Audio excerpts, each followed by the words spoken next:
Welcome, one and all. Welcome to Memorial Presbyterian Church. We are so delighted that you're back for this third installment of A Life Well Lived.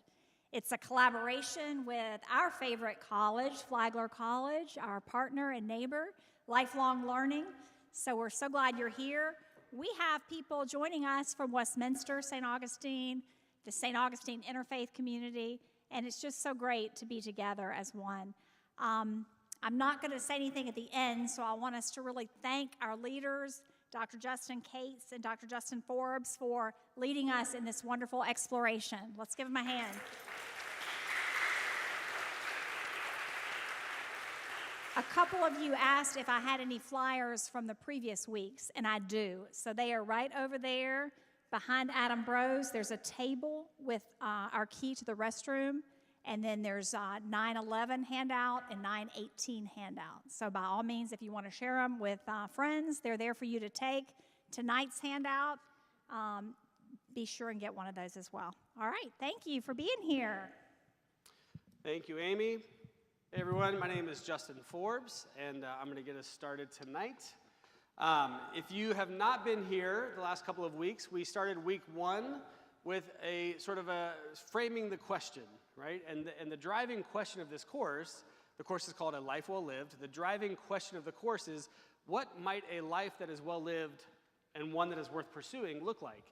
And how do we begin to construct our ideas around a good life here and now, right? And by here and now, I mean across the street at the age of 18 and 19 and 20.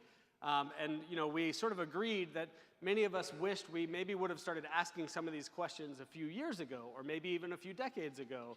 And so, I'm sitting here thinking about these students that we love and care about so much, and I am just begging them to not just sort of go through the motions of life, and not go through the motions even of their college experience.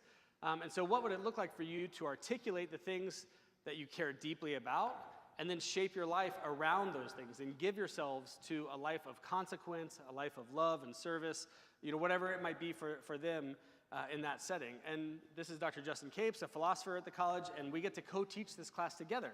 So it's really fun. I think we mentioned this in the beginning, but it's really fun because there are certain parts of the class that he'll start teaching, and I just cannot wait to be like, that is so dumb, And we lob it in on each other, and we just have a lot of fun with it. And I can just feel him sometimes grinding his teeth, just waiting for me to stop talking to go, yeah, but, and then he does what philosophers do and complicate everything, right?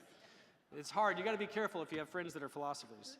That's fair. Yeah, that's probably fair. Yeah. I can't imagine your poor wife. No, I'm just kidding. So the first week was trying to get clear about what do you think is essential for a good life. And so we created this rather arbitrary list of things and went through an exercise of picking, what do you think is essential versus non-essential. And we whittled it down to 10, and then to 5, and then to 3, and then to 1. And everyone's moaning and groaning as we do that because you're cutting things that you care about. I also loved this group because more than across the street, you were willing to tell me all the things that we left off the sheet, which was hilarious, and will probably work their way in to future iterations of the class. And so the hope of that exercise was to get clear about some things that we deeply care about and value.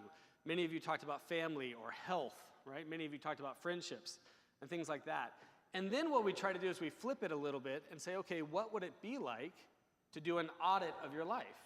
And to say, okay, does my calendar, does my bank statements, do my dreams and my affections, do they faithfully reflect the things that I care the most about? So if I say that I care deeply about my family, but I spend no time with my family, something is out of line, right? And it sort of causes this crisis and forces me to reflect on that. If you were to look at my bank statements and my calendar, you might think I'm absolutely in love with youth soccer, like I said. And that's not the truth, but I do love my kids, and they happen to like soccer, therefore it looks like I love soccer, right? I mean, I do like soccer, but not at all to the degree in which we put time and money into it whatsoever. But that's the point, right? And so if I say to you that I care deeply about one thing, but I have no time, no money, none of my affections are oriented around those things, then you would say, well, Justin, you really don't actually love that because the proof is in the pudding, right? Show me how you love those things. And so we went on to talk a little bit about St. Augustine and this idea of ordered loves. In other words, Capes has this beautiful example of an IKEA desk. You might have all the right pieces of a good life, but it's not enough to just have the right pieces. You actually have to order those things in the right way. So if I were to have a trash bag full of all the pieces of an IKEA desk and I dumped them on the floor in your living room, you do not have a desk, right? What you would have is a project that is going to take too long, and if it were me doing it, it would never actually become a desk, right? And so not only do you need to have the right pieces, but you need to put them in the right order, right? And that's this notion of ordered loves. Augustine would say that we need to order our loves to God first, right? Then an understanding of neighbor, self, and things of the world, and in that order, right? And so it causes a crisis to say, okay, if my loves are leading me over here, away from God, neighbor, and self, and then things of the world, then I need to get back in line with these things, right? Do you see how this sort of self-critique or this audit might shape the way we think about our commitments and our time and our money? So that was the first week, is trying to get aware of the things that, that I hold to be most important. Do any of you remember what one of the things were that you had in your top 3? Health, family, religion, friends, family, nature, freedom, yep. So we have a bunch of these things, right? And then the question becomes, okay, show me, right? Show me how you are actually orienting or building your life around these ideas. So that's the first week. The homework for that week, I think, was to evaluate and to come up with your top 3 and to think through, this audit concept. Are you in line with the things that you say you're deeply committed to? So he and I sort of co-taught that first week, and it was fun. The second week, we jumped in, and we began looking at the tradition or the theological tradition, the religion of Judaism. And remember, this course, we look at Judaism, Christianity, Aristotle, and the Stoics. Okay? And the final exam, if you remember, is to write your own eulogy as if you are your own best friend having died of old age. And so we want our students to reconstruct a vision for a good life and to stand up in front of class and read their eulogy, right? And so one of the things we talked a little bit about is like, us in this room, we're a little closer to having a eulogy, right? And so, did somebody say speak for yourself? That was great. So it matters is the point. I was talking to someone just before we started, and they said, this has been really helpful. I lay my head on the pillow at night, and I think to myself, did I do the 3 things that I say? And as a teacher, I'm just like, oh my gosh, somebody took it in, and they're, it matters in their life, so Capes, we're not wasting our time. This is great. But within Judaism, what we looked at was this notion or this practice of Sabbath. In other words, how do we have a rhythm to our life that helps us unplug from the sort of the wiles of life, right? Unplug from our obsessive routines, from hustle culture, from all the things that might define who we are and give us a false sense of identity, and instead get back to the core in terms of, well, who are we? And within Judaism, you might also say, whose am I? Not only who am I, but whose am I, right? And there becomes this sort of poignant reminder of having been the covenant partner of God, all right? And so then we talked a little bit about all the ways in which that's really hard, that we get sucked into not thinking we don't have enough time, that we get sucked into a consumeristic culture that says my sense of value comes from what I spend and what I save and what I invest and my ability to participate in a free market economy, things like this, which, in and of themselves maybe isn't bad, but can really set a trap to get us out of line with our core values or the things that we hold to be most essential. And so that was the practice there.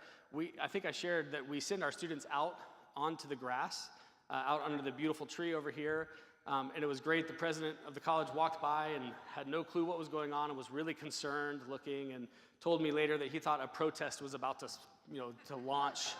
And I was like, it's quite the opposite, Or maybe we should have a protest that is rooted in Sabbath. I don't know.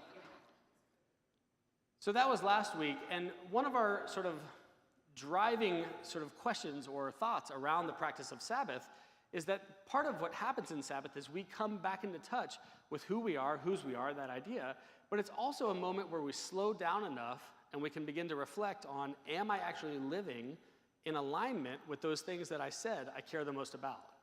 So the things that you just said, nature, family, health, right? When we slow down and we unplug from all the other sources of identity formation in the world, and we are reminded of who and whose we are, then we can also have enough margin in our life to realize I am out of touch with the things that matter the most, right? I am not giving myself to my family or to my friends. Maybe I need to call that person, right? Things like this. And many of you did mention friendship in your essentials. How many of you, if you remember, had friendship in your top 3? Okay, a healthy percentage of you.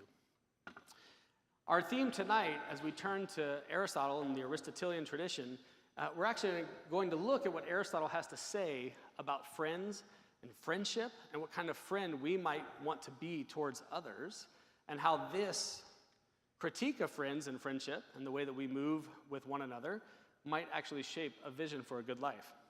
But before we do that, I want you to get in groups of like 3 to 5, okay? Introduce yourself to one another, and then I want you to answer this question. Can you think of one person in your life that you experience as a very good friend, like a best friend, a very close friend, and what makes them, what are the characteristics or qualities that make them a great friend? Introduce yourself, and then discuss what are the qualities that make for your friend to be such a great friend. Ready, go.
All right, let's come back together.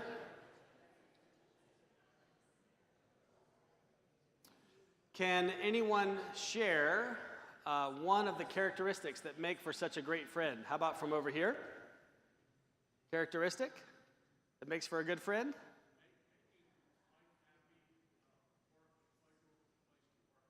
Yeah, so making where you work a pleasurable place to work, or making life fun, happy. Great. How about one more? Anybody? Say who? Oh, a good listener. Did you get my, yeah. Hunter got it. He's sharp, man. He gets back from sabbatical. He's ready to go. All right. How about over here? Characteristics. So we have a good listener. We have someone who's fun, makes it pleasurable. Things in common, so you share some things. Yeah. Great. Anybody else over here? They remind you of the best, or they make you a better version of yourself, sort of thing. Yeah, that's going to come in a minute. Barnes?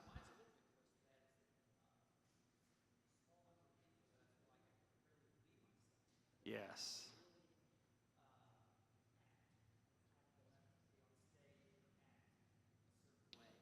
Great. So just to reiterate that in case you couldn't hear, He said there's a very small number of people, and it sounds like you would consider them to be close friends, where you don't have to put on any sort of show, you don't have to act, you can really be yourself. You can just sort of let your hair down, or the lack thereof for me, and just be who you are, right? No showing involved. Is that fair? Thanks, that's good. Anybody else from over here? Yes? Someone who's non-judgmental will welcome you and accept you for who you are. These sound like some pretty good friends. Okay, I want to give you a thought experiment. I want you to think of someone in your mind. Come up with your friend in your mind. And you get a phone call from them in the middle of the night. They say, Barnes, I need you to show up at this address right now. It's an emergency. I need you to show up. Right? What are you going to do? You're going to show up, right? You get there, and you can tell this is not like a joke. It's 3:15 in the morning. It's serious. You're showing up. You're pulling up to this obscure location. You're like, what is going on? You show up, and the friend looks frantic, pale in the face, sort of terrified. And they say, Barnes, I just killed that guy, and I need you to help me hide the body. What are you going to do? Talk in your groups. What are you going to do when you get the phone call? Help me hide the body. What are you going to do?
Tell them about when we did this in the past. I'll tell on you.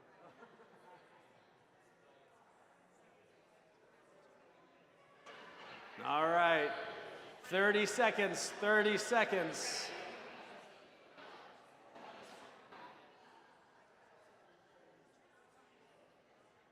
Okay, my friends, you get the ominous call at 3:15 in the morning to show up and to help bury the body.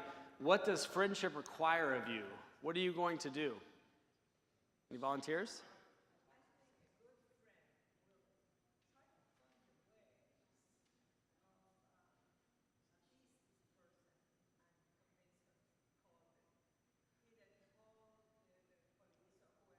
So a good friend would try to convince them to turn themselves in. Oh, it's pretty strong. Okay, go. Mine was the same thing. Same thing? It would be like, listen, I don't know what happened here, but maybe you were in the right or maybe you're in the wrong. Don't dig your hole deeper. Okay. You need to do, and I will be by your side. So we got a little, we're building on this theme. I love you, I care about you, I'll be with you in this. I don't know how we got here, but don't dig a deeper hole for yourself, right? Let's turn ourselves in, okay? What else do we got? Anybody grabbing a shovel?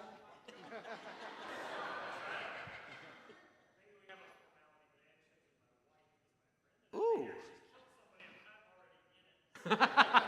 Okay, he says, I assumed my wife was my friend giving me the call, so therefore I'm kind of already involved, right? I'm in it. So what are you going to do? He's grabbing the shovel. He's grabbing the shovel. Okay, stay clear of this guy. Hold on.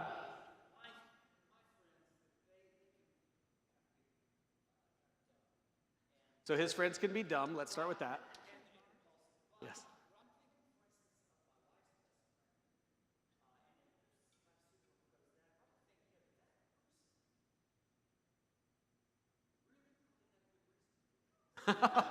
So he's thinking, if it's a really good friend that you trust and respect, they probably had a good reason to do this. We're really layering on some interesting things here. All right, anybody else want to, okay, go for it.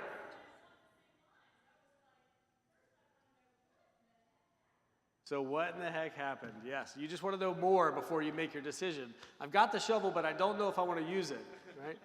Okay. Capes, you want to jump into the party with us?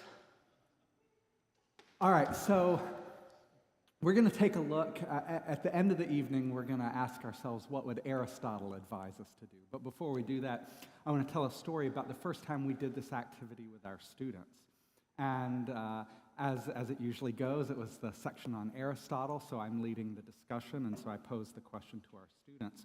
And Justin over there, he texted Bethany, his wife, the question, said, what would you do if I called you up and asked you to do this? And I don't know what this says about Justin, but her first response to him back was, what did you do?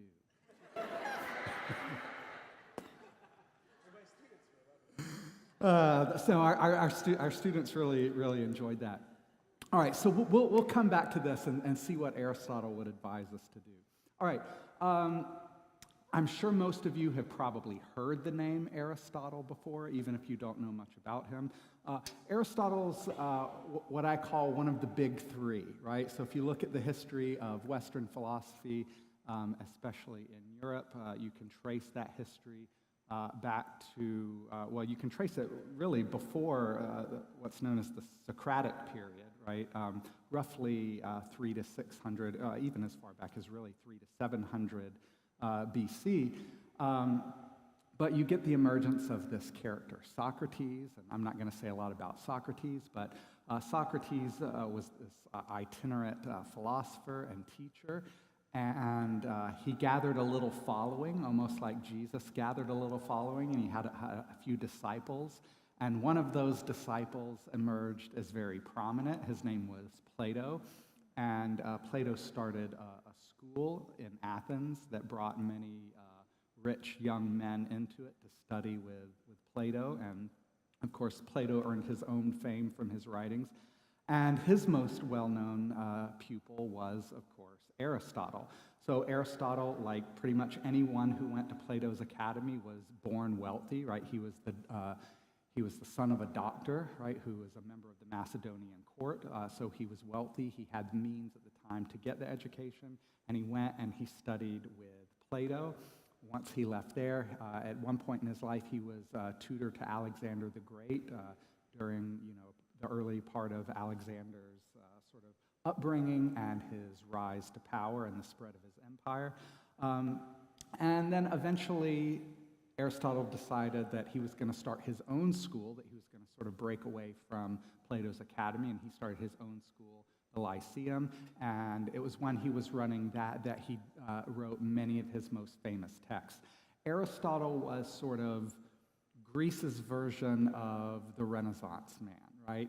He did everything. He wrote on what we would nowadays call science. They called everything science back then, including philosophy. But he wrote on zoology, biology, physics, right? But of course, what he's most well known for is his philosophy, and he wrote on lots of areas of philosophy.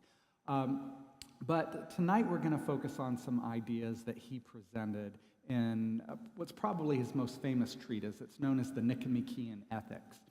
And this actually wasn't intended to be a treatise in the way that we might think of that. He actually wrote this in large part as advice to his son, Nicomachus, hence the name, the Nicomachean Ethics. And his idea was he wanted to tell his son how to live a good life. Right? So the Nicomachean Ethics is really a book about how to live a good life. And it's a book about how to achieve what the Greeks called eudaimonia. That's the Greek word. And eudaimonia it's often translated happiness, but I think a better translation is actually flourishing. And the reason why I say that is this: at least in our own culture, happiness has a sort of purely emotional connotation, right? So the idea being that if you're happy, you have some sort of positive affect, right? You're feeling good, right? It's an emotional state. But that's not really what the Greeks had in mind, and it's certainly not what Aristotle had in mind, right? He had something more comprehensive that we might sort of recognize as flourishing. So what he wanted to do was tell his son, and by extension other people who might read this, what flourishing consists in. What does it look like to live a good life, a flourishing life? And that might, and for Aristotle it certainly did, include positive emotional feelings of well-being, but it went really well beyond that. All right, so I'm not going to spend too much time on this because it's not super relevant, but it might be helpful to know. So Aristotle's answer to this question, what does a flourishing life look like? He thought it had to do with a human being's essential purpose. So to sort of see his reasoning, maybe we could think about this question. What makes for a good knife? Anybody? Not a trick question. Yeah, it's sharp, right? And why is sharpness a feature of a good knife? Yeah, that's it, exactly. It's its purpose, right? So the purpose of a knife is to cut. So in order to be a good knife, you need to be sharp, right? In order to, right, if you want to know whether that refrigerator at Lowe's is a good refrigerator, right? You want to know, is it going to keep the food cold? Is it going to make it too cold? Is it going to be too hot? Is it going to be long-lasting? Because the goal of a fridge, right, is to keep food cool and fresh, for a while. So this is how Aristotle was thinking about human beings. So he said, if you want to know what a good life looks like, a flourishing life, we need to know human beings' purpose. And he had an answer to what our purpose is. And really quick, here's what it is. He thought, well, the purpose, when we think about something like a knife or a refrigerator, it's hard because those things were designed for a purpose. But Aristotle didn't necessarily believe that we were designed for any particular purpose. So then how do we determine what our purpose is if nothing or no one designed us? And the way Aristotle went about thinking about this is he said, well, what's unique about us? And he said, it's not our biological life, because we share that with plants and animals. Plants and animals are biologically alive. So merely being biologically alive and healthy, that's not enough for flourishing, right? Now, it may be an element of flourishing. So health, he thought, is an important element of flourishing because, we're biological living beings just like plants and animals are. But we're more than that. So there has to be more to our flourishing than just biological health. Okay, well, what separates us from the plants? He thought, well, we're sentient beings. We have conscious thoughts and experiences. So having maybe a healthy psychology, having pleasure and absence of pain, maybe that's what a flourishing life looks like. And Aristotle said, no, flourishing doesn't consist in merely an enjoyment and the absence of pain. That's part of it. You can't live a good life if you're being tortured, right, for 50 years, right? That's not a good life. Or if you're, suffering from, some psychological torment or something, because you need to have enjoyment. You need pleasure for a good life. But we share this with animals. Animals have conscious experiences. They have minds in a very broad sense. They have wants and feelings and desires. So that's not what's unique about us. What's unique about us, Aristotle thought, is that we are rational animals, right? We're able to use our reason to sort of guide our life. And he said, that's what's unique about us. So what would consist in a flourishing life, he said, was rational activity done excellently. That's what he thought our purpose was, to do rational activity. And so this leaves room for a lot of different kinds of good lives, right? You might be an artist, or you might be an engineer, or you might be a homemaker. There are lots of different activities, and they can be done reasonably or unreasonably, right? And they can be done, right? These activities can be done excellently or not so excellently. And so Aristotle wasn't saying, right, that you have to be a philosopher in order to live a good life, or a mathematician and you're just sitting around, right, in an ivory tower or a coquina tower, right, just, reasoning about things all day. But no, he thought rational activity in accordance with virtue or excellence. That's what a life well lived looked like for Aristotle. Now, I bring this up because for Aristotle, this is going to require both what he called internal goods and external goods. The external goods are things like health, right? That's something that, to some degree, you can't control, right? It's not within your power. You can't help if you get sick or you're born with, right, some health problems. You can't help whether you get in an accident, these sorts of things. So health is an external good. It's going to require pleasurable experiences, right? Because that's part of our nature, right, is that we're sentient beings and we seek out pleasure and we try to avoid pain. But whatever activity we're engaged in, whether we're an artist, a musician, a philosopher, right, a homemaker, we need to do that activity rationally, and we need to do it virtuously, where virtue is a kind of excellence of character, a kind of ingrained habit according to which you just naturally sort of do the thing well or virtuously. So if we think about sports, right, the best athletes, when they're competing, when they're swinging that tennis racket or that baseball, they're not thinking about it, right? It's just habitual, right? They've practiced it so much that it's just ingrained in their very nature how to swing that bat or how to kick that ball or whatever it is. And Aristotle thought the same way, that a good life is one in which you have these virtues of character such that you just naturally do the rational thing in whatever you're doing because you've practiced using and applying reason to your activity. So for Aristotle, virtue was an internal good that is necessary for the good life. It's not enough just to be free from pain and to be free from health crises and things like this. You also need the internal good of virtue. You need to habituate yourself to doing the good thing, to where doing the good thing just comes natural for you. So virtue is one of the main internal goods. And that's something that you can control because you can develop your character. You can practice doing the good thing until it becomes second nature to you, just like a baseball player can practice, right, hitting a fastball until it's second nature to them. Okay, so that's enough about his theory of flourishing to get where we're going to go. Now, one interesting tidbit that you might find helpful here is that Aristotle was lost to the West for a good while. When Rome fell, a lot of his texts were lost. But when Western Europe started interacting with the Muslim world had protected Aristotle's text, and so they reintroduced it to the West. And the Christian thinkers at that time just latched on to Aristotle. Even though Aristotle was, right, a pagan and he wasn't a Christian, they saw in his theory of virtue, right, and in his theory of eudaimonia, a friendly philosophical ally. And they largely adapted Aristotelian thinking about the good life into a Christian context. So they said, yes, we agree that living a good life, living a flourishing life, a life that achieves eudaimonia, is a matter of fulfilling your purpose. But of course, the Christians said, we have a different purpose. We were created to be in communion with God and with one another.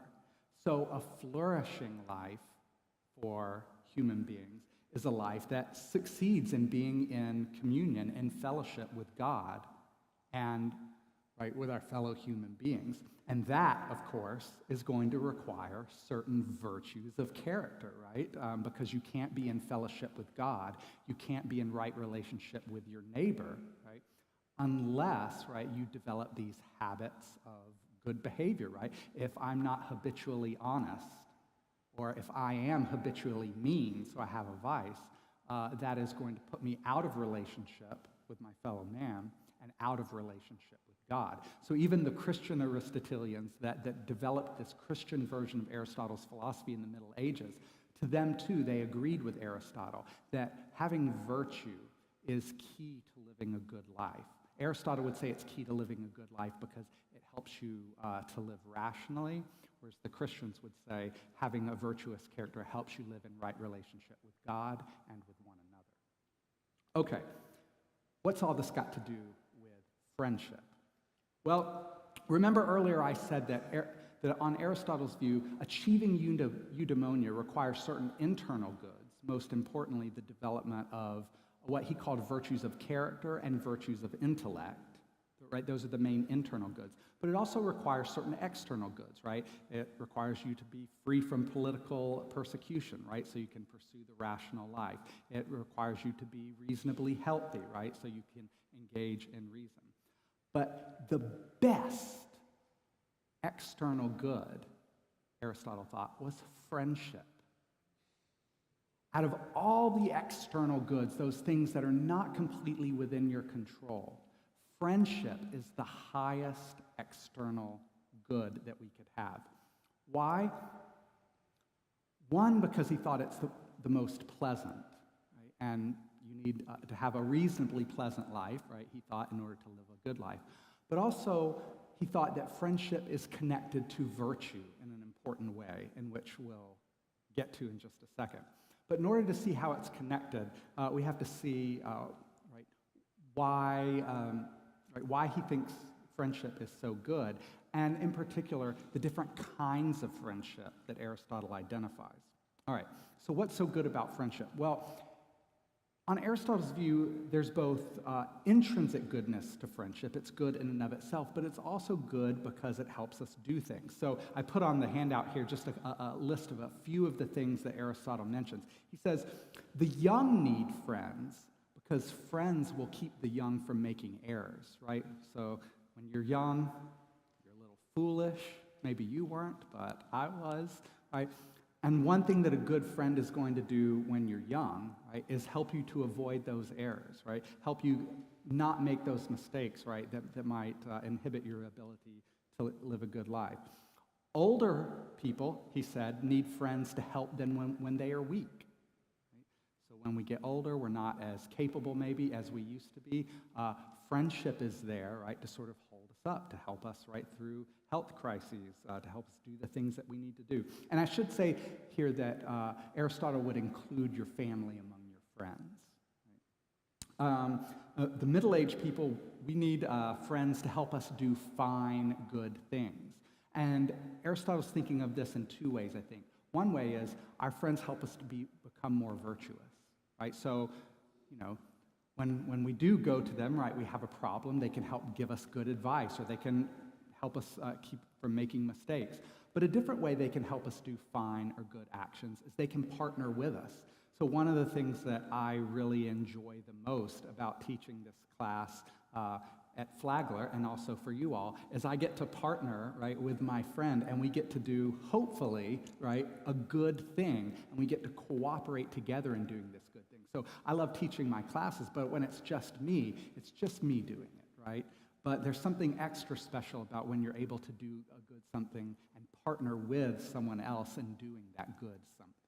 Right? And then lastly, Aristotle said friendship holds cities together, right? It's the glue that keeps us from, right, tearing each other up, right, and destroying society. All right, so those are some of the benefits. We might say alleged benefits, although I think they're pretty uncontroversial, right? All right, so if friendship is this great good, the best external good, and it has all these benefits, well, what is friendship? Well, here's Aristotle's answer to that question. I've put this on your handout. Friendship, according to Aristotle, is reciprocated goodwill between individuals who know about each other's goodwill, right? So you can't be friends with someone, who you don't know has goodwill towards you, right? So they have to know about each other's goodwill, and who are willing to act on the other person's behalf, and who take pleasure in one another's company. That's what a friend is, right? So a friend is someone who has goodwill towards you, you have goodwill towards them, you're both willing to act on one another's behalf, and you both take pleasure in one another's company. That's the idea of friendship for Aristotle. Now, we could, and if this were, right, the full class, we would, but tonight we're not going to sort of pick that apart and see if that's a good analysis. What I want to do instead is focus on the different kinds of friendship, because Aristotle sort of recognized that friends aren't all of a piece, right? There are different kinds or levels of friendship. And for Aristotle, all of these kinds of friendship are good and have their place, but there's one he thought that we ought to be particularly concerned with. All right, so the first kind of friendship that he identifies is what he calls friendships for utility. And I think probably the best way to think about these types of friendships is these are your work friends or your business friends, right? A friendship for utility is one that you are engaged in primarily because it's useful to you. So you have goodwill towards the other person, and that is reciprocated. You are willing to act on their behalf, and you enjoy their company. But why are you willing to act on their behalf? Why do you enjoy their company? Because they're useful to you, right? In some way. So, probably in our own culture, people that we have business relationships with, people that we have work relationships with, those are probably the most common friends for utility. There could be other types, right? But those are probably the most common. And that's a perfectly fine type of friendship, but it's not deep and it's pretty short-lived, right? Because as soon as you stop being useful to your friend, or they stop being useful to you, then you might not enjoy their company anymore, and so the friendship is going to dissolve. It's not a very deep sort of friendship. Okay, so that's friendship for utility. Next comes friendship for pleasure. And this type of friendship, Aristotle says, is common among young people, and it's also very short-lived. So in a pleasure friendship, you have goodwill towards the other person and they to you. You're willing to act on their behalf and you enjoy their company. But why are you willing to act on their behalf and why do you enjoy their company? Because you find them pleasant. Right? And that can change, right? You might cease to enjoy their company at some point. Or maybe it's a friendship, a common type of pleasure friendship is one that's built around some activity. So if you and the friend enjoy, playing tennis together, but then you stop liking tennis, well, then the friendship might dissolve. Or, short-lived romantic relationships are often friendships for pleasure, right? You enjoy being around the other person, right? You enjoy the romantic relationship, but then, as people are wont to say, you fall out of love, right? And so you stop enjoying their company, and so the friendship dissolves. So these are very short-lived, or can be. They can be long-lasting, but because, we tend to get bored, or at least some of us tend to get bored easily, right? These pleasure friendships can sort of dissolve. And that's fine. Aristotle would say there's nothing particularly wrong with having pleasure relationships. But again, like friendships for utility, they're not the most important. So what is the most important? It's what Aristotle calls complete friendships. Complete friendships. So here again, on Aristotle's view, we have reciprocated goodwill, right? You have goodwill towards the other person and they to you. You're willing to act on their behalf and they on yours. And you do take pleasure in one another's company. But here's where the key difference lies. You don't take pleasure in their company because of what they can do for you. And you don't, in particular, take pleasure in their company merely because they bring you enjoyment. It's not just that they're a good tennis partner, a good chess partner, right? Or they're very nice to look at, right? You love them for them. You care about them simply because of who they are. And if their beauty were to fade overnight, you would still be there because you like them for them, not because of the pleasure that looking at them is giving you or the business usefulness that being with them is providing you. So your attraction to them and your concern for them is not grounded in the pleasure they give you or the usefulness that they give you, but it's just in them being who they are. Right? And this, Aristotle thinks, is the most complete and most important kind of friendship. This is the most important external good for you to have if you're going to live a flourishing life. Why? Well, two reasons. One is this type of friendship, he thinks, brings you the most pleasure. Even though you're not in it for the enjoyment, you're in it for the other person. Precisely for that reason, right, you're going to enjoy it more. For those of us who do have a Christian background, you should see and hear at least a needle of Jesus' idea that those who seek to gain their life will lose it, but those who lose their life for the sake of another will find it, right? And that's a similar idea that Aristotle has, that, yeah, you're not in it for you, but by not focusing on yourself, you'll actually find deeper fulfillment, deeper enjoyment than you would if you were just in it for the pleasure the other person was giving you or the usefulness that they had to you. Right? So these complete friendships bring the deepest pleasure, and pleasure is important for a good life. But here's a second and I think more important reason why Aristotle thought these complete friendships were the most important. It's because the complete friend is acting on your behalf, is in it for you, irrespective of the pleasure you provide them. And if they really love you for your own sake, then guess what they're going to want for you? They're going to want you to flourish. They're going to want you to live a life of happiness, of eudaimonia. And eudaimonia requires virtue. So your friend is going to want you to become virtuous. And they're going to act on your behalf when appropriate to help you become virtuous and to help you remain virtuous. So here's that connection with virtue. So the primary thing on Aristotle's view that friendship does for us, the main contribution it makes to a good life, is your friends help you stay virtuous. And by helping you stay virtuous, they help you achieve those internal goods of virtue that you might have a difficult time achieving on your own. And I think there's a lot of wisdom in this, in particular if you ever think about a bad habit that you've had, right? And how many of you have ever had a bad habit? It could be a bad moral habit, right? Maybe it's a sin, right, that you're sort of habitually engaged in, or it could just be like a bad habit like I eat too much junk food, right? Or I drink too much soda, or I don't exercise enough, or I'm watching too much mindless television, right? Or whatever it is. How many of you have had a bad habit like that, and you've tried very hard on your own to break it, and you failed miserably? I have, for sure. How many of you have, in some other context, had a friend who helped you break a bad habit, right?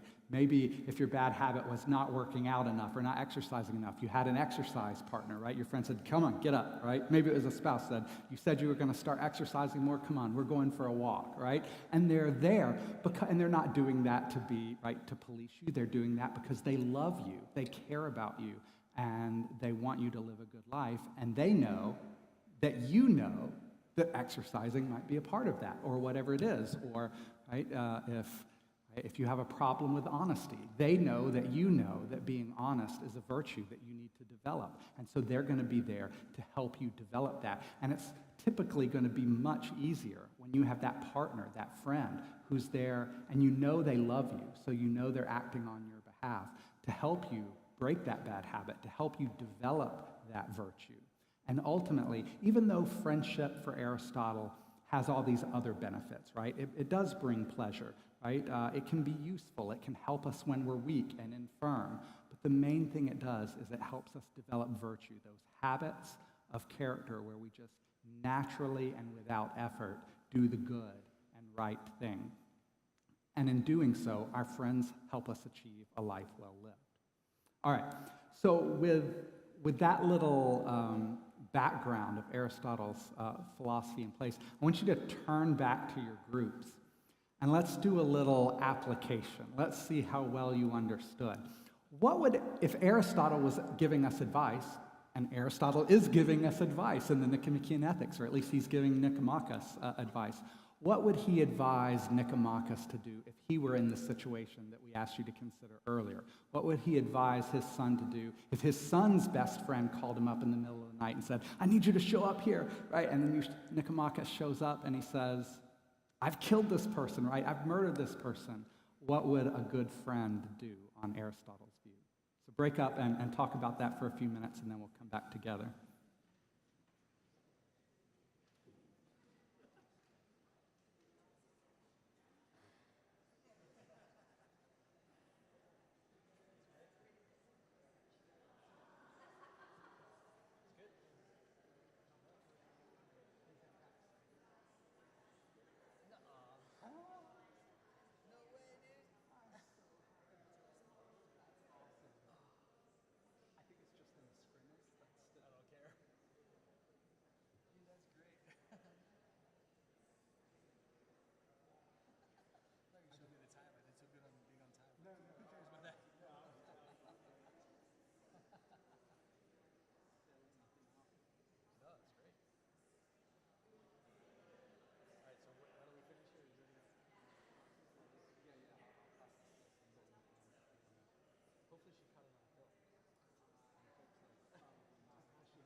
All right, maybe another 30 seconds or so.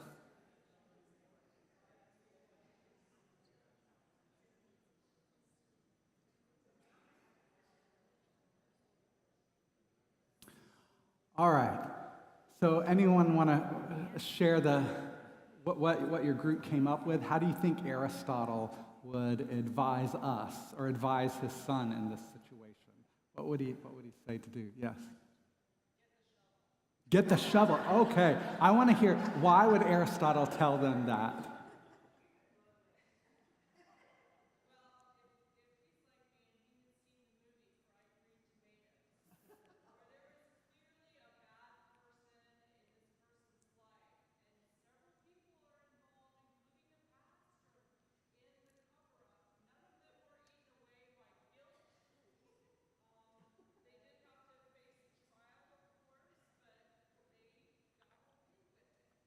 Okay, so maybe this is a situation like Barnes said, where right? You know they had a good reason, and the person they killed was the bad guy, right? So no need to go any farther with this. All right, anybody get a different result in their group?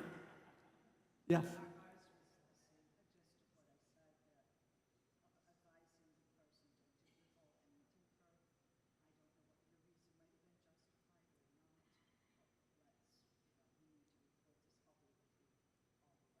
Okay, and why do you think that's what Aristotle would advise?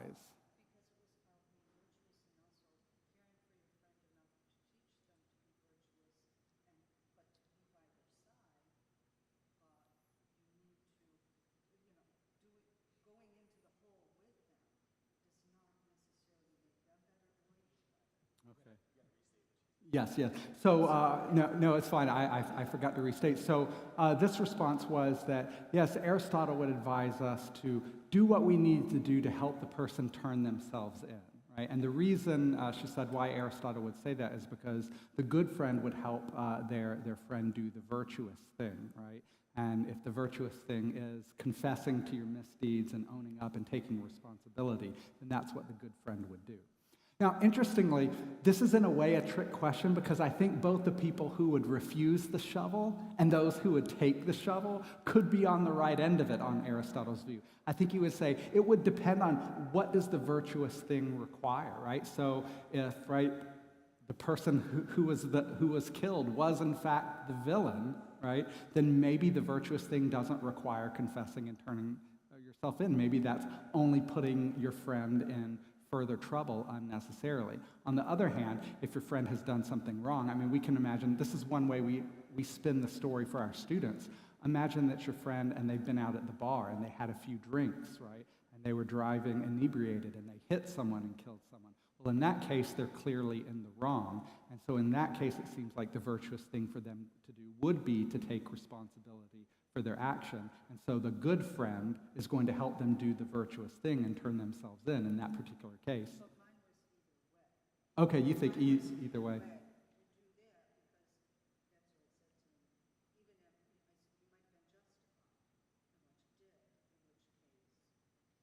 Okay, good.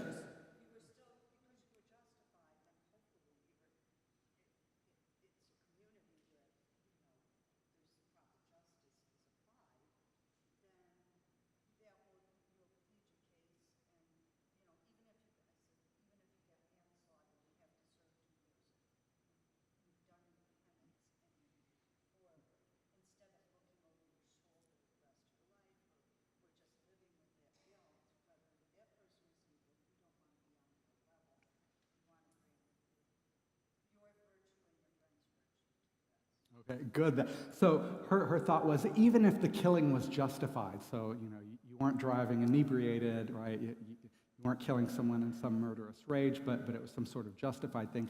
Even then, if the virtuous thing requires us to be honest and say, hey, I was justified in doing this, I'll let the justice system sort it out, then still there, the friend, the virtuous friend, the complete friend, would encourage you to do the virtuous thing. And I think that's probably what Aristotle would say. And one thing I think that brings out that is important to note is that friendship can be really hard, right? Because you love your friends, because you care for them, you don't want them to suffer, right? Unpleasantness. but also, right, if you really love them, you want them to be the best they can be, the most virtuous they can be.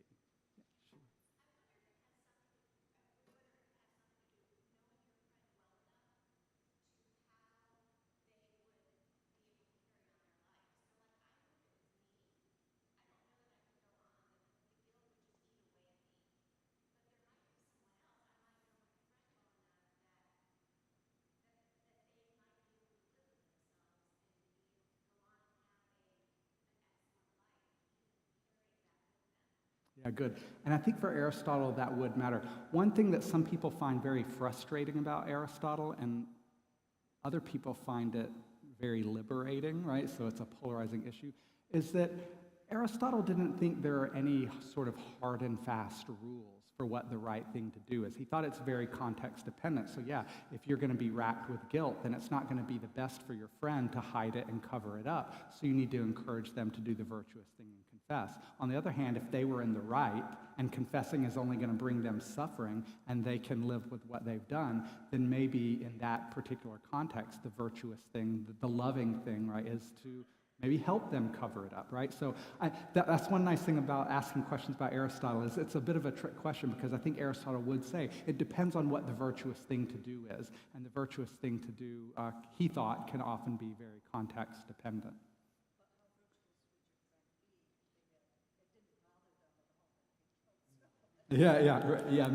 Maybe. But again, it would depend, I think, maybe on what was the reason for the killing. So I think someone over there said, well, before I make a decision about what I'm going to do with this shovel, I need to know some details, right? What was the cause of the killing? What was, what led to this? What precipitated? Was it justified? Because that might make a difference on, right, what I'm going to do.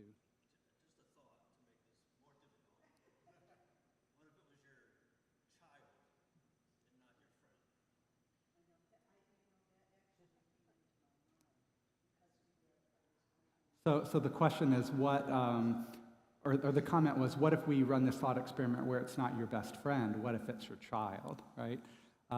But again, I think Aristotle thinks of family as friends, and especially if you look at his idea of complete friendship where it's based on love for the other of the other's sake. And I think Aristotle would say, if you really love the other, you want them to be virtuous because you know virtue is in the end a good thing for them. So to wrap up, here's I think what Aristotle's challenge for us, our homework as it were, would be for this. He would say, ask yourself about the people you surround yourself with, the people you spend time with, your friends. Are they useful? Okay, good. Do they bring you enjoyment? Okay, that's great. Do they make you a better person? And I think he would say, if the answer to that question is no, then you should start pursuing those sorts of relationships, those complete friendships where you care for the other person for their own sake, and the other person cares for you, right, for your sake, and both are working together to help make one another a better person, right? And if you have that in your life, great. If you don't, I think it's something he would ask us to seek out. Okay, can we give my friend a round of applause?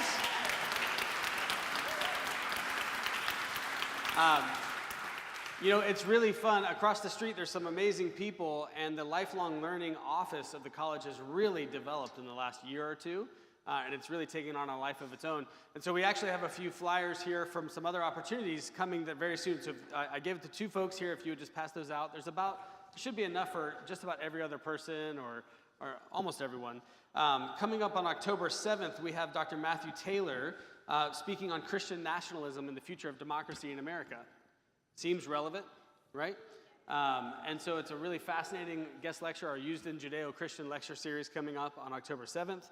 And then Saturday, October 19th, we have a panel presentation and a book signing about Native American spirituality and Catholicism and sort of like how these things met and began to shape one another here in Florida.